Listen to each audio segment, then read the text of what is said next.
બહારગામ નાટકોની ટૂરમાં જવાનું થાય અને એ વખતે બહારગામથી ઘરથી દૂર રહેતા હો તો તમને કેવો અનુભવ રહે છે બહારગામ? બહારગામ રહેવામાં એમ તો મોટે ભાગે કોઈ વાંધો નથી આવતો હતો, કારણ કે આખી ટીમ સાથે જ હોય, આખી ટીમ સાથે જ ટ્રાવેલ કરે, એટલે ઘરથી દૂર એક ઘર હોય એવું જ લાગે. કારણ કે તમે 20-25 દિવસ ઘણીવાર ટૂર પર જાઓ, અઠવાડિયું 10 દિવસ જાઓ, તમે ટીમ સાથે જ હો, એટલે ટીમ સાથે એવું બોન્ડિંગ થઈ જાય કે તમને તમારું બીજું પરિવાર જ લાગે. એટલે એવી રીતે કોઈ પ્રોબ્લેમ ના આવે. પણ હા, ઘણીવાર ટ્રાવેલ કરવામાં ઘણીવાર કોઈની ટ્રેન છૂટી જાય કે કાંઈક એવું થાય તો ઘણા બધા એવા ભગા થતા હોય. એક ઇન્સિડન્ટ છે, હમણાં અમે દુબઈ ગયેલા એક નાટક લઈને, તો અમે 2 આર્ટિસ્ટ અલગ અલગ જગ્યાથી આવી રહ્યા હતા. તો એક અમારા ટીમની આર્ટિસ્ટ હતી જે બેંગ્લોરથી આવી રહી હતી, તો એણે બેંગ્લોરથી લગેજ ચેક ઇન કરાવડાવ્યું અને અમારે દુબઈ શો કરીને બીજા દિવસે નીકળવાનું હતું. તો ફ્લાઇટવાળાએ શું મિસ્ટેક કરી ખબર નહીં, તો એનું લગેજ એણે એવી રીતે ચેક ઇન કર્યું કે હવે સીધું મુંબઈ જઈને જ નીકળે. ને એની બેગમાં એના બધા જ કોસ્ચ્યુમ હતા ને જ્વેલરી ને બધું જ જે એણે નાટકમાં પહેરવાનું હતું, શોમાં. તો હવે એના બધા કોસ્ચ્યુમ તો ગયા અને ઓલા ફ્લાઇટવાળા લોકો કે અમે તો બેગ હવે સીધી મુંબઈમાં જ આપીએ, કાં તો પછી આખી લાંબી પ્રોસિજર હતી અને અમારે તો એક દિવસે શો હતો, એટલે એટલો બધો ટાઈમ નહોતો. પણ ત્યાંના જે ઓર્ગેનાઇઝર્સ હતા એ એટલા સારા હતા કે એ લોકોએ પોતાના ઘરના કપડાં અમને આપ્યા છે પહેરવા માટે, કે ચલો તમને શું જોઈએ છે પહેરવા માટે કોસ્ચ્યુમમાં. તો સમજો પંજાબી જોઈએ છે, ડ્રેસ જોઈએ છે, અચ્છા ચાલો તમને ઇયરિંગ્સ ને બધું જોઈએ છે, ચપ્પલ વપ્પલ મેકઅપ કાંઈ પણ જોઈએ તો કે અમારું તો ઘર જ છે અહીંયા. કારણ કે ઓર્ગેનાઇઝર્સ ત્યાંના એટલે એટલા સારા હતા કે અમારું તો ઘર છે, તમને બધું મળશે, તમે ચિંતા નહીં કરો. એમણે નહીં તો 5 થી 6 કોસ્ચ્યુમ એમના ડ્રેસ અમને કાઢીને આપ્યા કે હાલો તમે આ નાટકમાં પહેરજો.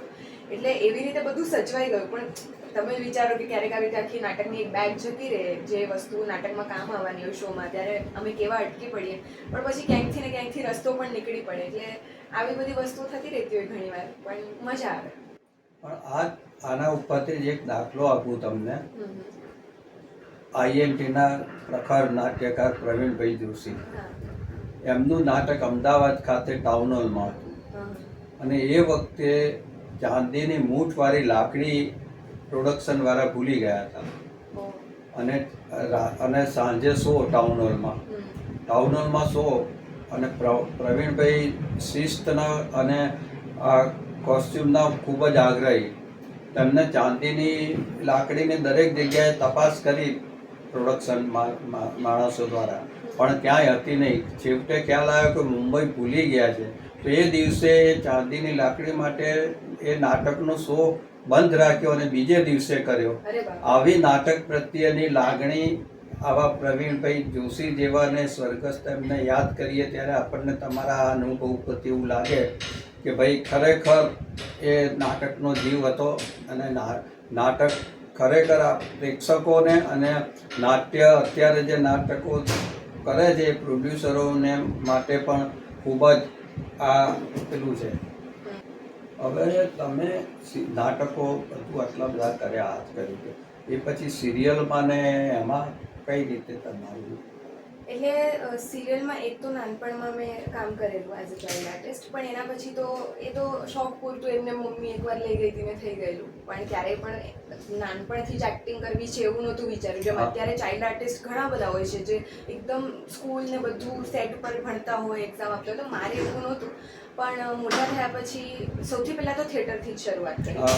અને એવું કહેવાય છે કે થિયેટર તમને બધું જ શીખવાડી દે. જે તમને એક્ટિંગ માટે શીખવું હોય તો એ બેઝ છે, તમારું ક્લિયર કરી દે તમારું બેઝ, અને પછી તમે આગળ ક્યાંય પણ જાઓ તો તમને વાંધો ના આવે. તો એમ કરતાં કરતાં ઓડિશન ને બધું તો ચાલુ જ હતું, થિયેટર કરતા હતા સાથે સાથે ઓડિશન ને બધું. એમ કરતાં કરતાં એક ગુજરાતી સિરિયલ સૌથી પહેલાં કરી, મહેક, મોટા ઘરની બહુ, એમાં એક ટ્રેક હતો એ કર્યો. એના પછી હિન્દી સિરિયલ છે પુણ્યશ્લોક અહિલ્યાબાઈ નામની, એમાં પણ એક ટ્રેક કર્યો. માન્યતા નામની એક ગુજરાતી સિરિયલ હમણાં આવી, હમણાં થોડા વખત પહેલાં જ બંધ થઈ, તો એમાં એક ટ્રેક કર્યો. એવી રીતે થિયેટર કરતા હોઈએ એટલે સિરિયલ કરવાનો એટલો ટાઈમ ન મળે, કારણ કે ઘણા દિવસો શોઝમાં જ જતા રહેતા હોય. પણ કરતા રહેતા હોય જ્યારે પણ વચ્ચે ટાઈમ મળે ત્યારે. એડ ફિલ્મ્સ કરી, શોર્ટ ફિલ્મ્સ કરી, તો એવું બધું કંઈ ને કંઈ ચાલ્યા કરતું હોય. સિરિયલ અને નાટકો એ બંનેમાંથી તમને વધારે શેમાં રસ? રસ તો એવું છે કે રસ તો બંનેમાં જ, કારણ કે બંને કરવાની મજા આવે. પણ પહેલું બે જોડે હોય તો પહેલું પસંદગી તમારી શામાં હોય? નાટક તો એક અલગ સેટિસ્ફેક્શન આપે છે. જેમ મેં કહ્યું કે ઓડિયન્સ જે છે એ એમનો પ્રતિભાવ તમને તરત મળી જાય ત્યાં લાઈવ. પણ સિરિયલ કે કાંઈ કરો તો નો ડાઉટ તમને નામ મળે, ફેમ મળે, પણ તમને જે ઓડિયન્સ રિસ્પોન્સ હોય ને જે તરત મળે એ ન મળે. અને નાટકમાં કેવું હોય કે તમે રીટેક્સ ન હોય, ત્યાં તમારે જે કરવાનું છે એ વન ગોમાં કરવાનું છે. જ્યારે કે સિરિયલમાં તમે ટેક્સ આપી શકો. એક રીતે બંને વસ્તુ સારી છે, પણ હા મને લાગે છે કે કદાચ મેં કોઈ પણ એક્ટરને પૂછશો ને તો એમ જ કહેશે કે નાટક જે છે ને, જે એને તૃપ્તિ મળે છે ને કે હા એક્ટિંગ કરી અમે, કે હા અમે કર્યું, તો એ એને નાટકથી જ મળશે સિરિયલ કરતાં. સિરિયલ બધા કરશે ફેમ માટે, પૈસા માટે અને એક્ટિંગ માટે પણ એટ ધી એન્ડ બધા આઈ થિંક જે નાટ્ય કલાકારો પણ છે જે સિરિયલ તરફ, મૂવીઝ તરફ વળ્યા છે, છેવટે એ લોકો ક્યારેક ને ક્યારેક ફરીને નાટક પાસે આવે જ છે પાછા.